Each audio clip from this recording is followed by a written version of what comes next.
Chers amis, vous l'aurez sûrement remarqué, le monde change. Il n'y a qu'à voir en Tunisie ou en Égypte avec les révolutions et avec les combats qui d'ailleurs continuent encore à l'heure où nous parlons. En Syrie ou en Libye, les choses bougent. Et aussi fou que ça puisse vous paraître, à vous entrepreneurs, eh bien ça va changer votre quotidien et votre perception du business. Comment? Eh bien nous allons le savoir tout de suite avec Méziane Lasfer. Bonjour. Bonjour. Vous êtes professeur de finance à Cass Business School, c'est à Londres, et vous avez récemment mené toute une masterclass sur ces sujets-là.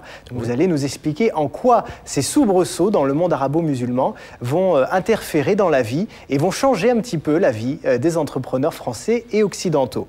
Première question, pourquoi les révolutions, selon vous, ont eu lieu en 2011? Est-ce qu'il y avait un terreau fertile, particulièrement aujourd'hui?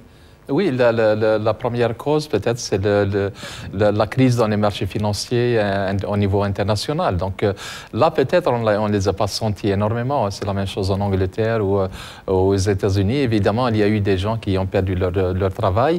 Mais le gros problème, c'est que c'est ce qui se passe au niveau des pays émergents. Donc, ce n'est pas seulement les pays nord-africains, mais aussi les pays d'Afrique qui ont vraiment souffert énormément.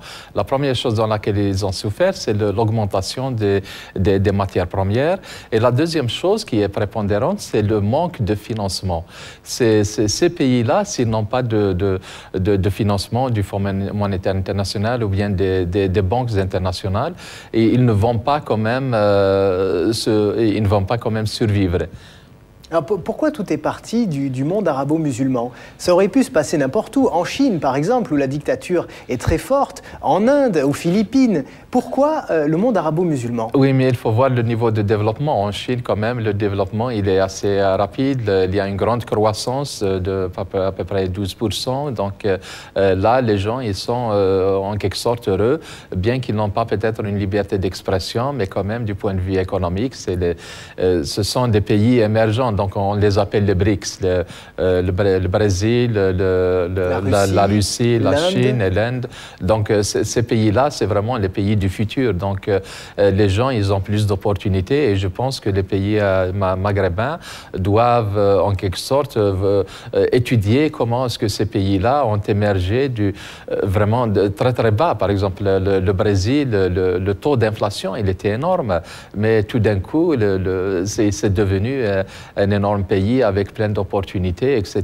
Donc, pour les pays malheureusement nord-africains, ils n'ont pas eu cette possibilité. Il y a eu non seulement il n'y a pas de liberté d'expression, etc., mais il y a aussi l'économie qui est pour moi le fondamental. Oui, une grande pauvreté. Oui, une grande pauvreté. C'est l'élément fondamental dans ces révolutions. Ce n'est pas seulement le fait qu'ils n'ont pas la liberté d'expression qui ont poussé tous ces jeunes ou tous ces gens à se révolter contre leur gouvernement. C'est le fait qu'ils n'ont pas eu de possibilité économique par exemple, d'avoir leurs entreprises, d'entreprendre des choses où pratiquement tout est fermé pour eux.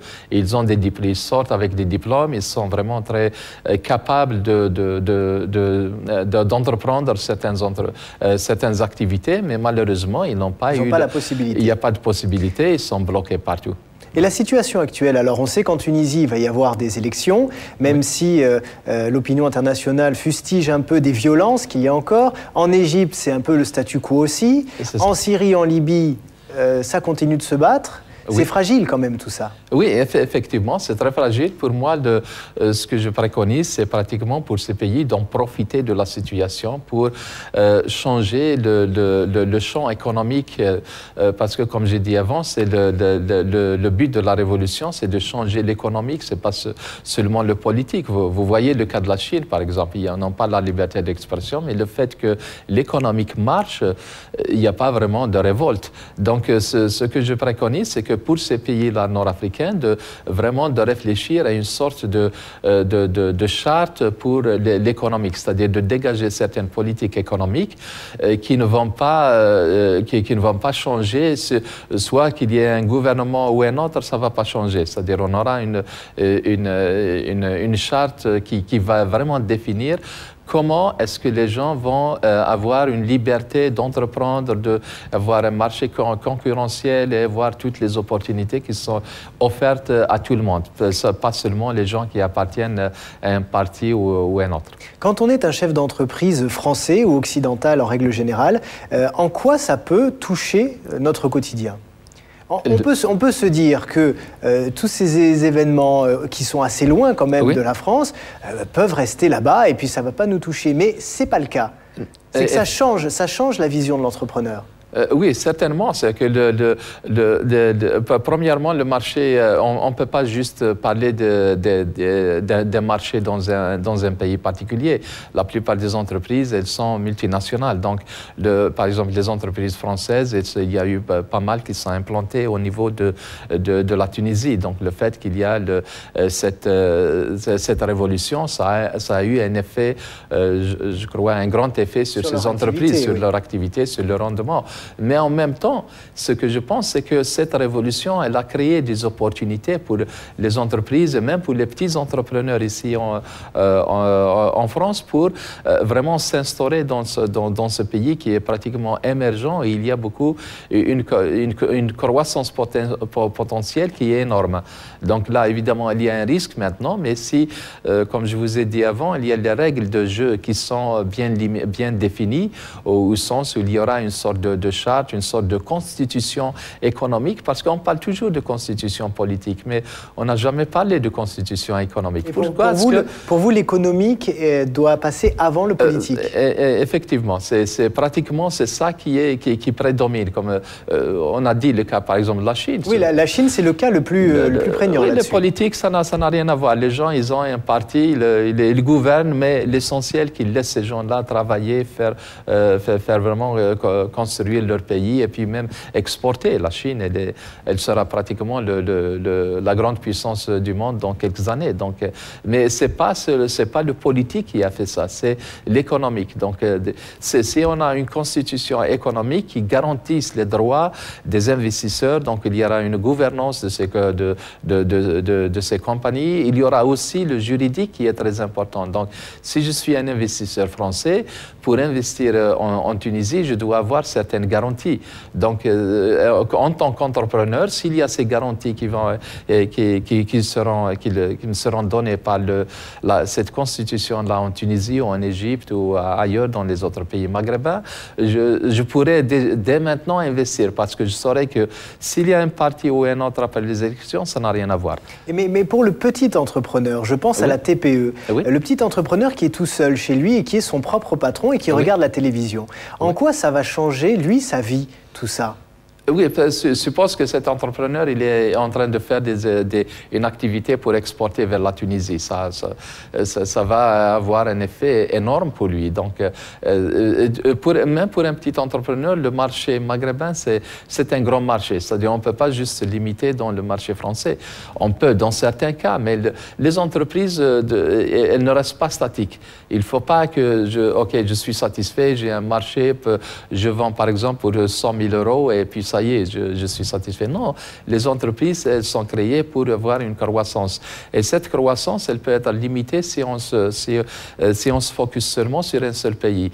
Mais par contre, si on a cette possibilité d'exporter, d'avoir des relations avec des autres, peut-être faire une offre publique d'achat en Tunisie pour une autre entreprise, ou bien avoir des agents en Tunisie ou quelque chose comme ça, ça va vraiment nous donner une croissance énorme. Il faut regarder en dehors de nos frontières. Effectivement, oui. Qu'est-ce que ça va changer particulièrement dans la gouvernance de l'entreprise? Est-ce qu'un patron peut encore gouverner de la même façon qu'hier? Non. Je pense qu'il y aura une grande... les investisseurs seront plus... ils vont demander plus de ces entreprises. Donc, en général, ce qu'on a remarqué, on a fait beaucoup d'études sur ça, sur la gouvernance des entreprises, c'est que quand les choses marchent, tout le monde est satisfait. Il n'y aura pas... les actionnaires ne vont pas se révolter, ils auront leurs dividendes, l'entreprise, elle pourra utiliser l'autre capital pour des bons investissements, etc. Mais le problème, c'est que quand il y a une crise, les investisseurs ils ne sont pas satisfaits. La première chose qu'ils demandent, c'est que comment est-ce que je peux changer la gouvernance de mon entreprise. C'est que la première chose à changer, c'est le patron, en fait, quand il y a une crise. Oui, c'est le patron, mais au moins, comment est-ce que je peux m'assurer, comment est-ce que je peux contrôler ce patron? Dans une crise, je souffre énormément. C'est-à-dire, le souffrir, c'est au sens où je ne gagne pas de l'argent, je n'ai pas une rentabilité. Ça veut dire que je n'ai pas confiance en ce gestionnaire. Soit je vais le dégager, qui est vraiment un grand risque, parce qu'il ne faut pas juste prendre la première chose. On a fait aussi une étude sur les stratégies qui sont adoptées par les entreprises avant d'être en faillite. On a trouvé que si vous licenciez le gestionnaire, vous avez une grande probabilité que vous allez être en faillite, totalement en faillite. Mais par contre, si vous laissez le gestionnaire et que vous lui donnez, par exemple, le financement et puis vous augmentez la gouvernance de cette entreprise, il y a une forte probabilité que l'entreprise va éviter la faillite. Donc, ce que je veux dire, c'est que quand il y a une crise, les gestionnaires, ils ont tendance, et c'est leur droit, de demander une sorte de gouvernance de cette entreprise. Donc, à mon avis, durant cette crise, il y aura, et c'est normal, ce qui est bien, peut-être ça aurait dû être fait bien avant, donc ils vont demander à ce qu'il y ait un contrôle sur les gestionnaires pour savoir comment est-ce que l'argent qui est déposé par les actionnaires est utilisé par ces gestionnaires. Est-ce qu'on peut gérer une entreprise de la même façon qu'on l'a fait hier? Ça, c'est une très bonne question. Comme les choses, elles ont changé énormément, donc il y a plus de lois maintenant. Donc au niveau international, c'est pas seulement en France ou dans les autres pays comme les pays maghrébins. On a remarqué en Angleterre, aux États-Unis, les choses vraiment changent énormément. Et même les salariés ont de nouvelles attentes. Oui. Oui, parce que comme étant salarié, il faut que tu me donnes confiance comme quoi je peux avoir mon travail après, puis comme ça je ne vais pas changer, je vais prendre des décisions au moindre risque. Donc pratiquement avant, quand il y avait le boom, là, les entreprises elles ne souffrent pas beaucoup, donc pratiquement il n'y a pas eu de problème pour gérer une entreprise. Mais maintenant avec la crise financière, il y a ce que je vous ai dit avant, la liquidité qui est très importante, le manque de liquidité. Les banques, elles n'ont pas d'argent à prêter aux entreprises et surtout aux petites entreprises, aux petits entrepreneurs. Donc la crise financière, elle nous a vraiment mis dans le bain où il n'y a pas d'argent. Donc si je n'ai pas d'argent, je ne peux pas faire beaucoup de choses. Donc à ce moment-là, c'est difficile maintenant de créer une entreprise et puis de la faire progresser dans le futur. Alors justement, ce sera ma dernière question. Qu'est-ce que vous aimeriez dire aux jeunes entrepreneurs qui nous regardent pour leur expliquer qu'ils peuvent entreprendre, mais qu'ils peuvent entreprendre d'une manière différente, qu'ils ne pourront pas le faire comme on l'a fait il y a encore quelques années avec des Bill Gates, des grandes success stories comme ça? Je vous souhaite bon courage, il y a toujours des opportunités, il ne faut pas se désespérer et j'espère que vous allez réussir. Merci beaucoup Méziane Lasfer d'être venu nous expliquer un petit peu la situation mondiale et en quoi elle va changer l'entrepreneuriat. Chers amis, vous l'avez compris, en tout cas je l'espère, qu'il faut voir le monde et comprendre le monde pour être un entrepreneur et un bon entrepreneur. Bonne réussite et à très bientôt. Au revoir.